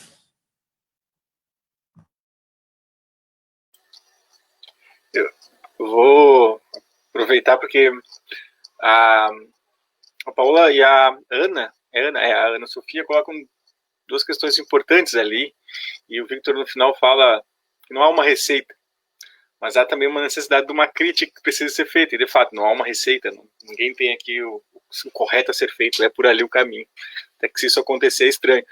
Mas a Paula também colocou uma questão importante ali, gente. Eu acho que aqui, por exemplo, no FSM, a última greve que aconteceu foi bastante prejudicada pela ação do próprio DCE. Nós vimos na última live sobre democracia, a nossa presidenta usou um bom tempo da live para tratar sobre uma espécie de justificativa em relação ao que aconteceu com a UFSC no ano passado. A gente passa por um processo muito forte de aparelhamento das instituições estudantis de representação estudantil. Isso em nenhuma forma é ser contra a NPG ou UNE, por exemplo. Pelo contrário, são instituições fundamentais e que a gente precisa lutar pela autonomia estudantil delas, não pelo aparelhamento, por exemplo, partidário. E com isso também não estou dizendo que a luta partidária, a organização por dentro desses movimentos é algo ruim, é algo necessário que faz parte do processo. Mas vem, no último período, um aparelhamento muito grande que distancia, de fato, da luta dos estudantes, que não faz um debate de mobilizar esses estudantes. Nós, no caso. Um exemplo é as APGs do Sul, que num desespero pandêmico tentam se organizar da forma que dá e dizer, gente, nós precisamos nos mobilizar, estamos aí à mercê da situação. Então isso mostra uma fragilidade de representação, quando, por exemplo, em vez de mobilizar a base, algumas instituições, e aí eu cito a UNE, a NPG, partem para um âmbito mais formal da política institucional, por exemplo, indo a gabinetes, falando com deputados. Isso pode ter uma certa importância, mas em grande medida é efêmero e não muda a realidade do ponto de vista de quem está aqui na base. Então nós temos que fazer um movimento, e acho que é muito importante o que o Vitor falou, e que agora o Antônio toca o ponto central também, é como que a gente mobiliza e chama para o debate. Não tem uma receita. Nós precisamos fazer a crítica. Esse é um ponto central. Nós precisamos botar o dedo na ferida. A universidade não vem bem. Os últimos 13 anos de governo PT não foram o paraíso na Terra, né? A gente sabe muito bem. Isso teve limites. Houve um aparelhamento do movimento estudantil, nós temos que botar essas coisas para fora para conseguir chamar aquele estudante que olha para um DCE da vida e diz, isso aí não me representa. Não me representa por quê? O que está acontecendo? Eu vejo, só para fechar, né, uma eleição, por exemplo, a DCE aqui no FSM, uma minoria vota, vai lá e escolhe a sua chapa, porque não se reconhece no movimento estudantil, isso é um problema. Então temos que chamar os colegas, acho que isso é um processo sem receita, mas fazer a crítica. Uma última questão, voltando ao que a Melody coloca ali, né? Se a gente olhar só rapidamente, né, a dependência tecnológica do ponto de vista daquilo que é central no Brasil, e é central no Brasil, na produção brasileira, o agronegócio, né? E não só o agronegócio, mas também tudo que implica na mineralização, no processo de commodities centrais do país. A gente olha qualquer trator, New Holland, John Deere, Massey Ferguson, qualquer sistema de irrigação mais complexo que exista, são tecnologias importadas. A gente paga royalties por aquilo dali. A gente não tem uma tecnologia que dê conta. Então é importação. E mais que isso, é exportar depois solo, água, e não só sementes para fora. E para fechar, eu acho que o central da gente pensar, por exemplo, olha a importância que tem o agronegócio no Brasil, quando desde 96 a Lei Candir, que dá um privilégio enorme para esses commodities, para a primarização da economia brasileira, passou incólume, intocável por todos os governos petistas, reforçando o que a gente vive hoje, esse agrotech, agropop, agro é tudo, como centralidade da economia brasileira, que gera desemprego no campo, fome na cidade, e implica no nosso desemprego aqui na cidade também, porque nós acabamos, enquanto estudantes de graduação, não arrumando emprego numa sociedade que tem o agronegócio e o latifúndio como centralidade, né? São muitos elementos para a gente conversar, mas acho que algumas coisas a gente conseguiu tocar aqui hoje, né?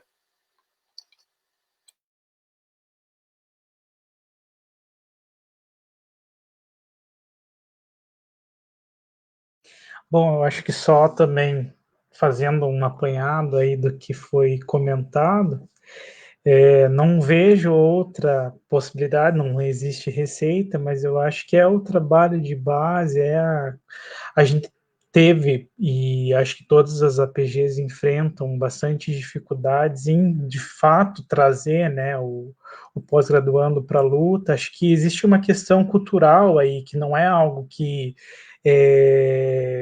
vai ser resolvido a curto prazo, né? Existe uma dificuldade, eu acho que não é a realidade de se pensarmos a universidade, se pensarmos os espaços em que essas lutas acontecem e quem está à frente desses movimentos, a gente sabe que a grande maioria dos estudantes ainda não tem a participação efetiva do movimento estudantil como uma questão. Eu acho que isso é de fundamental importância, porque a lógica que existe por detrás do nosso sistema não vai ser modificada a curto prazo. Então, é um trabalho que é de formiguinha, é de né, de muito tempo, né? Então eu acho assim, concebendo que a gente está inserido, então, dentro dessa lógica de uma sociedade capitalista, de um modo de produção capitalista, as nossas demandas, e elas só vão ser visibilizadas a partir do engajamento da classe trabalhadora e a classe trabalhadora se unindo, né? Eu acho que a gente tem, assim, as nossas diferenças e se insere, às vezes, em espaços diferentes para pautar as nossas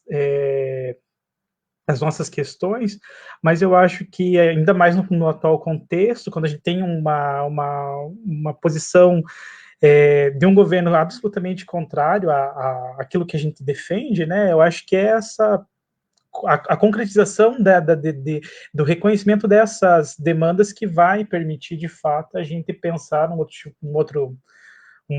outro modelo, enfim, uma mudança que pode ser proposta. Bom, a princípio seria isso, não sei se atende aí o que foi perguntado, mas é a forma como eu penso. Eu vou seguir aqui, que eu acho que só falta eu falar, né? Mas eu acho que eu só queria complementar, assim, o debate que o Victor trouxe da questão, e daí também foi pontuado pelos colegas, né, dessa relação das APGs com a nossa entidade nacional, né, a NPG. Acho que um debate, assim, só para acrescentar, para não ficar também me repetindo, mas é a questão que, para além, assim, da unidade que a gente tem, que se fala, né, e muitas vezes essa unidade se coloca mais no discurso, é importante a gente pensar nessa unidade na prática, né? Porque é daí que saem as grandes mobilizações, é daí que sai a força do movimento estudantil, né? E acho que só isso para complementar esse debate. E eu acho que também o que os comentários colocam é muito importante, principalmente no sentido de como dessa questão da mobilização consequente, né, das nossas bases e como fazer essa mobilização. Né? Acho que uma das questões assim centrais que realmente assim, a gente percebe muito é que com esse cenário que foi posto aqui da crise da universidade brasileira, que eu tenho total acordo com isso, e a gente vê a deteriorização das nossas condições de trabalho, condições salariais, como tem acontecido com a classe trabalhadora, isso é inegável, né? A gente teve aí uma reforma trabalhista, uma reforma previdenciária, uma retirada, um desmonte dos direitos duramente conquistados, assim, durante o período lá das grandes mobilizações dos trabalhadores, a gente vê essa realidade sendo corroída, assim, com todos esses ataques à classe trabalhadora. Isso não está distante, assim, da nossa realidade enquanto pós-graduando, né? Então, acho que uma das questões, assim, que a gente debate muito que um dos fatores que eu considero importante assim nesse fator de mobilização dos estudantes tem muito a ver com a gente teve aí, como foi comentado, os cortes na pós-graduação, né? A gente vê o quanto isso é um momento específico de mobilização dos estudantes. Agora, por exemplo, com os cortes do ano de 2020, a gente também, mesmo no período da pandemia, a gente fez uma boa mobilização aqui com os estudantes da URGS, né? Mas eu acho que sempre tentar atrelar essas questões econômicas, daí questões salariais, questões das condições do nosso trabalho, que o debate, quando a gente abre, tem ele com a base, ele sai muitas determinações disso, né? Mas sempre tentar atrelar isso com questões políticas mais amplas, né? Para não perder esse horizonte da totalidade que a gente vive, da totalidade social que a gente vive. Eu acho que isso dá um salto qualitativo nas nossas demandas, que muitas vezes são mais econômicas, das bolsas, da questão de jornada de trabalho, falta de condições de trabalho também, né? Mas sempre trazer esse debate atrelado, assim, quando a gente vai conversar com os pós-graduandos, né? E também acho que, assim, sempre tentar atrelar, assim, tanto as demandas, quando a gente vai para a rua, né? Sempre fortalecer, chamar os estudantes cada vez mais para engrossar essas fileiras, né? Que tem a ver, sim, com o debate das questões da educação, mas, por exemplo, a gente teve aí uma reforma trabalhista, né? Então, que também dizem respeito à nossa vida, né? E quanto mais a gente. Claro que eu concordo muito que não tem uma receita de bolo, mas é na prática, né? Como eu falei da questão da unidade na prática, é na prática que se faz essas mobilizações, esses saltos qualitativos, né? E também eu acho que dos aspectos importantes também é essas relações que a gente faz com os docentes, né? Essa parte dos docentes que também lutam em conjunto conosco, os técnicos administrativos, os discentes da graduação que estão nesse âmbito local e que é importante fortalecer essa esfera das lutas, porque assim a gente também vai para além de uma questão individual dos pós-graduandos, mas tentar também ter essas relações com o todo da universidade, que também trazem um salto importante, assim. Eu acho que é mais isso, assim, fechar que realmente não tem como deixar quando a gente fala assim da questão da pós-graduação, tem muito debate. A gente ficou aqui 1h50, né? E assim é um debate que precisa cada vez mais assim, para além de ser aqui esse momento da live, claro, a gente também está vivendo um momento de pandemia, né? Mas assim, quanto mais a gente nos relacionar com as nossas bases, com os pós-graduandos, que são as pessoas que vão engrossar essas fileiras das lutas, eu acho que é esse o nosso trabalho, sabe? E acho que agora só queria agradecer, a gente pode fazer um fechamento dessa. Agradecer também o Gabriel, que está aí, Gabriel e o Iago, que estão aí nas Libras, atuaram 1h50 com a gente, né? E também eu queria só, então, agradecer a participação de todos que estiveram aí nos acompanhando, agradecer os colegas que fizeram essa live com a gente. Também não deixar de falar, assim, que é bem importante, que amanhã a gente vai ter outra live, que é com a Maria Lúcia Fatorelli, né, que é coordenadora nacional da Associação da Auditoria da Cidadã da Dívida, com o tema o descaso com a educação pública e o sistema da dívida, né? Então é muito importante todos aqui que têm interesse, convide os seus colegas para participar, divulguem essa próxima live. E a última live, então, das APG Sul, daí a gente vamos aí debater, né, sobre isso, dia 20/7, às 18 horas, sobre a questão dos residentes e a questão da pandemia. Eu passo aí, então, para os meus companheiros fazerem as falas finais também, já agradecendo a participação de todos nessa live.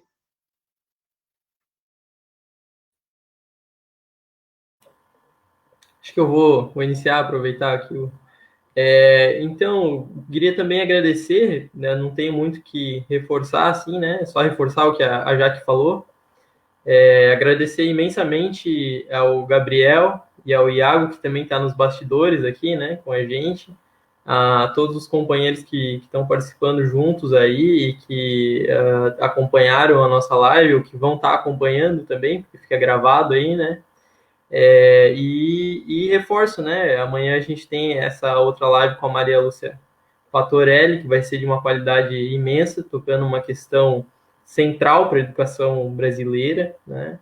E em breve também outra live sobre a questão da saúde mental. Então continuem nos acompanhando aí, procurem a sua APG, sua entidade para organização. E muito obrigado novamente pela oportunidade de estar aqui hoje falando.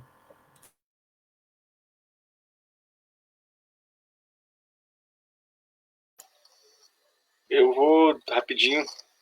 Acho que a única forma de agradecer o Gabriel depois de estar tão cansado é eu calar a boca, né, meu? Porque é a única forma dele ficar e agradecer. Mas é isso, gente. Agradeço a oportunidade. A gente vem fazendo um bom trabalho, eu acho, assim, quanto às APGs. E isso, nós estamos aqui dando a cara, mas tem um monte de outros colegas que subsidiam e fazem com que esse espaço aconteça. Um deles é o Gabriel, é o Iago, que está ali escondidinho fazendo também o trabalho. Então é isso. Amanhã, às 18 horas, temos mais uma live daí com a Maria Lúcia Fatorelli. Chama atenção, camarada, se você quer saber por que perdeu sua bolsa, por que a universidade está em decadência, vamos entender um pouco o sistema da dívida, entender o que isso arrocha ainda mais o país, né? Então, fica o convite para amanhã. Uma boa noite. Valeu, gente.